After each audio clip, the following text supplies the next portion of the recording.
Hello everyone, welcome back my channel seated group में आप लोगों का स्वागत है। आज का जो हमारा टॉपिक है वाक्य के भेद। ये हिंदी का टॉपिक है।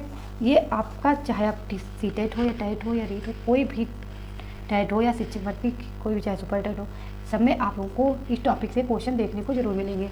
तो आइए इस टॉपिक को स्टार्ट करती हूँ।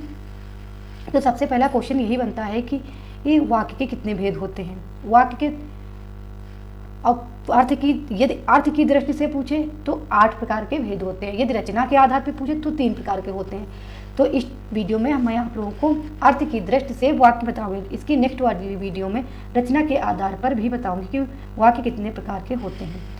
तो देखिए, अर्थ के आधार पर वाक्य के भेद ये 8 प्रकार के होते हैं। कौन कौन से होते हैं? विधानवाचक वाक्य, निषेधार्थवाचक, प्रश्नवाचक, विस्मयादिवाचक, आज्ञावाचक, इच्छावाचक, संकेतवाचक, संदेहवाचक। ये 8 प्रकार के वाक्य हो गए मित्रों। अब इसको पूरा डिटेल में पॉइंट टू पॉइंट बताऊंगी, ट्रिकी वीडियो में बताऊंगी, जिससे आप लोगों को समझ में आसानी रहे। और आज के बाद ये टॉपिक आप लोगों को फिर कभी देखने को नहीं ज़रूरत पड़ेगी। ओके, इसको मैं पहले पूरा विधि व्याख्या बताऊंगी, उसके बाद मैं प्रीवियस ईयर में जो क्वेश्चन आए हुए हैं उनको भी सॉल्व कराऊंगी। ओके, तो सबसे पहला पॉइंट देखिए, विधानवाचक वाक्य यानी अफर्मेटिव सेंटेंस, जिसे सिंपल सेंटेंस बोलते हैं। जिस वाक्य में किसी काम के होने या करने का बोध हो उसे विधानवाचक वाक्य कहते हैं। जैसे रमा खेल रही है, रमा क्या कर रही है? रमा खेल रही है। भारत की राजधानी दिल्ली है। सिंपल सा है, भारत की राजधानी दिल्ली है। राम अयोध्या के राजा थे। राम क्या थे? अयोध्या के राजा थे। अगला टॉपिक देखिए, निषेधात्मक वाक्य, जिसे निगेटिव सेंटेंस बोलते हैं। जिस वाक्य में क्रिया करने या होने का बोध हो उसे निषेधात्मक वाक्य कहते हैं। जैसे बाहर जाना मना है। क्या है? बाहर जाना मना है। राम आज स्कूल नहीं जाएगा। बिजली कल तक नहीं आएगी। इसकी ट्रिक क्या हुई? नहीं, तो इससे आप लोगों को पहचानने में आसानी रहेगी। वो जो इसके पहले बताई हूँ टॉपिक विधानवाचक वाक्य, वो बिल्कुल सिंपल सा अफर्मेटिव सेंटेंस है। इसमें क्या है? नहीं का प्रयोग, जिसे निगेटिव वर्ड बोलते हैं। ओके, तो इसमें आप लोग बिल्कुल भी कंफ्यूज मत होना। अगला देखिए, प्रश्नवाचक वाक्य, इंट्रागेटिव सेंटेंस जिसे बोलते हैं। जिस वाक्य में प्रश्न का बोध हो उसे प्रश्नवाचक वाक्य कहते हैं। क्या कहते हैं मित्रों?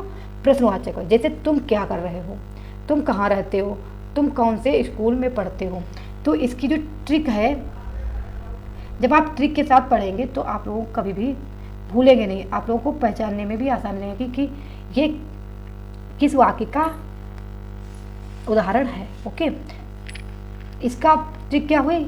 मतलब क्वेश्चन वर्ड, कब, कहाँ, क्यों, कैसे, ये इसके ट्रिक है पहचानने की। ये हो गया आपका प्रश्नवाचक वाक्य। ओके, अगला देखिए, विस्मयादिवाचक वाक्य, एक्सक्लेमेटरी सेंटेंस जिसे बोलते हैं। जिस वाक्य में विस्मय यानी आश्चर्य, हर्ष, क्रोध, घृणा आदि के भाव प्रकट हो उसे विस्मयादिवाचक वाक्य कहते हैं। जैसे अरे तुम कितनी सुंदर लग रही हो, वाह कितना मनोरम दृश्य, यानी ये जो बगीचा है वाह कितना सुंदर है, उफ मुझे कितना पसीना आ रहा है।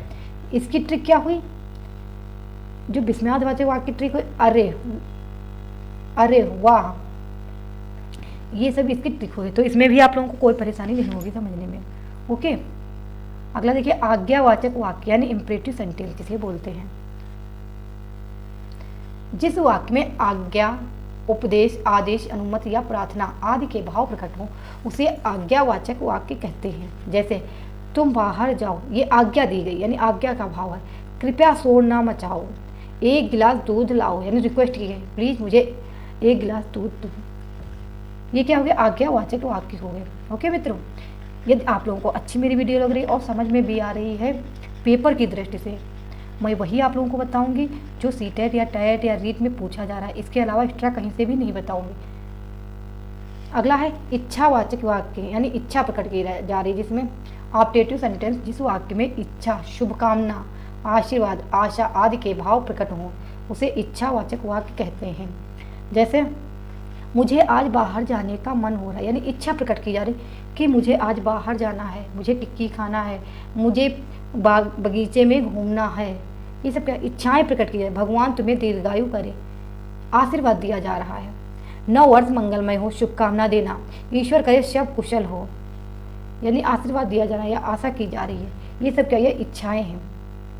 ओके, अगला देखिए, संकेतवाचक वाक्य, इंडिकेटिव सेंटेंस जिसे बोलते हैं। जिस वाक्य में एक दूसरी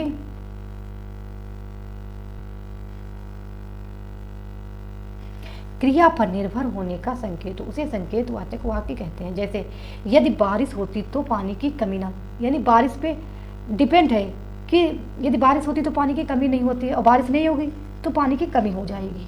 ओके, यानी डिपेंड है। यदि वर्षा हुई तो कपड़े भीग जाएंगे। समय पर पहुंच जाते तो ट्रेन मिल जाती, कि यदि समय पर आप पहुंच जाते तो ट्रेन मिल जाती। यदि तुम पढ़ लेते तो पास हो जाती, यानी यदि आप लोग पढ़ लेंगे तो सीटेट आप लोगों का क्लियर हो जाएगा।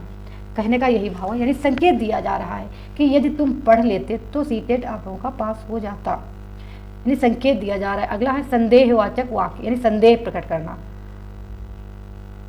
जिस वाक्य में संदेह या संभावना का बोध हो उसे संदेहवाचक वाक्य कहते हैं। जैसे शायद आज बारिश होगी, यानी संभावना की जा रही है। शायद मैं कल जाऊंगा, शायद यह सुधर चुका हो। शायद कल मैं दिल्ली जाऊंगा, कल मैं खाना खाऊंगा, कल मैं पढ़ूंगा, शायद मैं कल पढ़ूं, यानी संभावना के जरिए। क्लियर नहीं है कि कल मैं पढ़ूंगा ही। ओके, ये आपका हो गया संदेहवाचक वाक्य मित्रों। ये सब ट्रिकी वीडियो हैं, जब आप ट्रिक के माध्यम से पढ़ेंगे तो आप लोग कभी भी भूलेंगे नहीं। जैसे क्वेश्चन बन जाता है शायद आज बारिश होगी, ये तो इसमें ऑप्शन दे देंगे संदेहवाचक है कि निषेधात्मक वाक्य है कि इच्छावाचक है।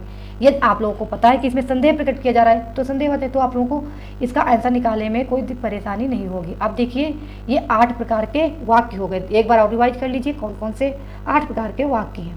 सबसे पहला है विधानवाचक वाक्य, दूसरा है निषेधात्मक वाक्य, अगला है प्रश्नवाचक वाक्य, नेक्स्ट विस्मयादिवाचक वाक्य, नेक्स्ट आज्ञावाचक वाक्य, नेक्स्ट इच्छावाचक वाक्य, संकेतवाचक वाक्य, संदेहवाचक वाक्य।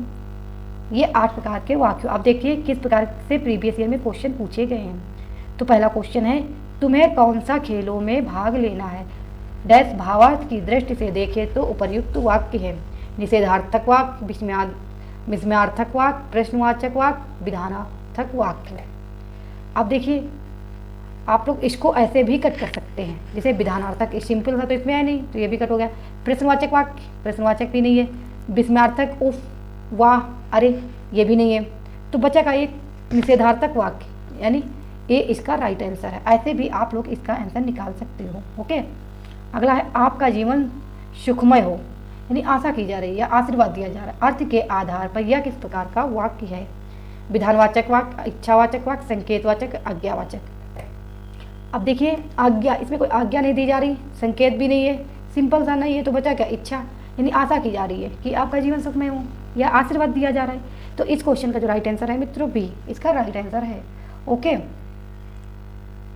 ईश्वर करे तुम्हें सफलता प्रदान करे, ईश्वर तुम्हें सफलता प्रदान करे, यह वाक्य है संकेतवाचक वाक्य, विधानवाचक वाक्य, इच्छावाचक वाक्य, विस्मयवाचक वाक्य। आप लोग इसको भी इसी प्रकार देखिए, संकेत तो कोई नहीं दिया जा रहा है तो ये भी करके विधान सिंपल सा नहीं है। विस्मय तो आप लोगों को आसानी से, बहुत इसमें कोई प्रॉब्लम नहीं होगी, वो भी नहीं। इच्छा, ईश्वर करे तुम्हें सफलता प्रदान करे, यानी ईश्वर से वो प्रार्थना करने की तुम्हें सफलता हो। तो एक बच्चा इच्छा है, तो इस क्वेश्चन का जो राइट आंसर है सी। नेक्स्ट वीडियो में नेक्स्ट टॉपिक के साथ फिर मिलते हो, तब तक आप लोग अपना ख्याल रखिए। Thank you so much.